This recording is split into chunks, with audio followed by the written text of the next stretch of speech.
Sejumlah kepala daerah di Sumatera bagian utara menyatakan tak sanggup menangani dampak bencana banjir dan longsor. Mereka mendorong penetapan status bencana nasional.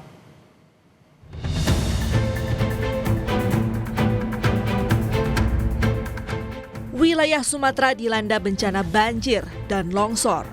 Hingga sepekan pasca bencana, masih ada wilayah atau daerah yang terisolasi, sehingga warga belum menerima bantuan dari pemerintah. Selain terisolasi secara fisik, akses komunikasi internet juga putus. Sebagian wilayah bahkan mulai mengalami krisis pangan dan juga bahan bakar minyak. Sejumlah kepala daerah menyatakan tidak sanggup menangani dampak bencana banjir dan longsor yang melanda wilayah Sumatera ini. Beberapa kepala daerah meminta agar bencana banjir dan longsor di Sumatera Utara, Sumatera Barat, dan Aceh ditetapkan sebagai bencana nasional. Kemudian yang daerah terisolir itu ada 97 desa yang hari ini belum terjangkau. Kecamatannya alhamdulillah sudah turun menjadi 3 kecamatan. Yang awalnya 12, 9, 7 dan hari ini sudah berproses tinggal 3 lagi. Dengan pangan kita dan BBM kita tahan berapa hari, Pak? Untuk BBM hari ini memang sudah minim, tinggal sedikit lagi. Kalau untuk beras mungkin tidak ada lagi, tinggal hanya hari ini dan besok. Gas dan kebutuhan yang lain ini memang sudah sangat menipis. Karena apa? Karena jalan akses kita terputus semuanya. Bupati itu kita tanda tangani, ada bagian yang tidak mampu kita tangani dan harus dibantu oleh provinsi dan juga harus ditangani oleh pusat.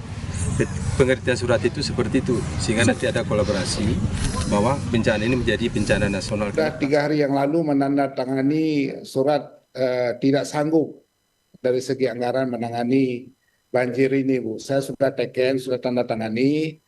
Jadi oleh karenanya mungkin sama juga dengan daerah-daerah lain di Aceh, dengan kondisi kami yang sangat terbatas, maka kami mohon uluran tangan dari pemerintah pusat maupun dari pemerintah Provinsi Aceh untuk segera membantu penanganan banjir ini, Bu, termasuk pasca banjir nantinya.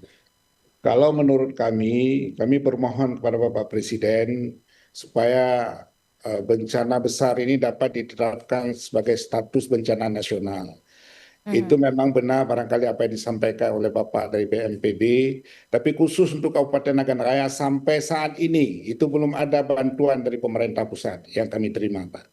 Jadi oleh karenanya saya kira dengan penetapan status bencana nasional ini, maka penanganan akan lebih cepat. Karena ini terkait dengan waktu juga. Ini masyarakat boleh sakit semua. Untuk pemulihan tentu nanti akan kita lihat nanti ada perumahan ya.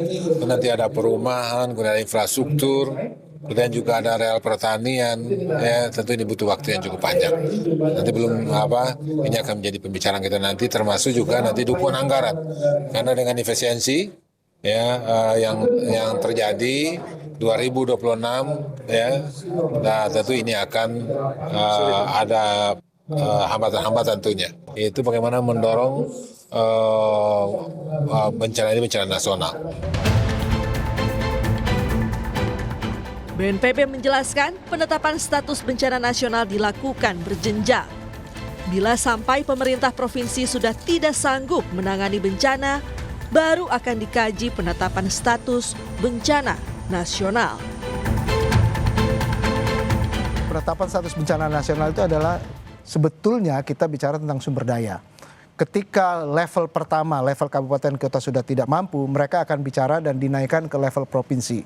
Sekarang level provinsi sudah mengeluarkan tiga-tiganya SK tanggap darurat dan itu sudah dilakukan, tetapi kalau memang provinsi sudah tidak mampu lagi, ini paling tidak di levelingnya, itu baru mereka melaporkan dan meminta untuk diberlakukan status nasional, bencana nasional. Tetapi sampai sekarang belum, dan oleh karena itu kita menunggu, dan kalaupun sudah, itu masih dilakukan kajian, karena kajian itu menyangkut kerusakan, menyangkut sumber daya yang masih ada atau tidak. BNPB mengakui dan menghargai banyak sekali desakan untuk penetapan status bencana nasional. Namun saat ini, pemerintah pusat juga sudah turun mendukung penanganan bencana banjir dan longsor di Sumatera. Tim Liputan Kompas TV.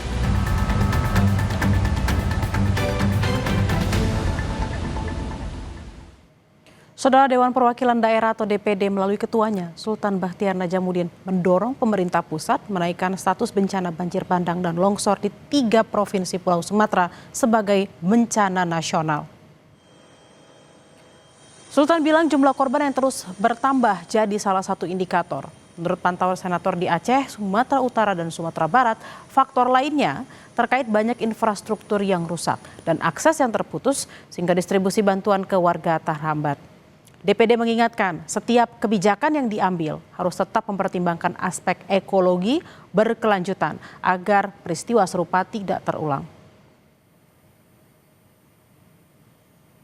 Dengan beberapa indikator yang kami dapatkan, korban yang cukup banyak, kemudian lintas, kemudian infrastruktur rusak, dampak dari itu juga luar biasa meluas, maka harus dipertimbangkan ini menjadi bencana nasional. Itu saya sudah sampaikan beberapa hari yang lalu.